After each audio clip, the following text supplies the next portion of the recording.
Ang bata ngayon, ang taas ng tono.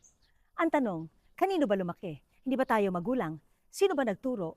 Dati naman di nagsasalita yung mga yan eh. So ang pinagmulan ng kung ano man ang alam nila ngayon ay tayo lang. So dapat habang lumalaki na disiplina natin, naturuan natin ano ba ang paggalang, ano ba ang respeto. Hindi natin pwede isisi sa tropa, sa eskwelahan, sa mga kapitbahay kung ano ang kinalabasan ng anak natin. So dapat pag matanda na yan at kayang-kaya na tayo sagutin ang tanong, paano nangyari yung ganon?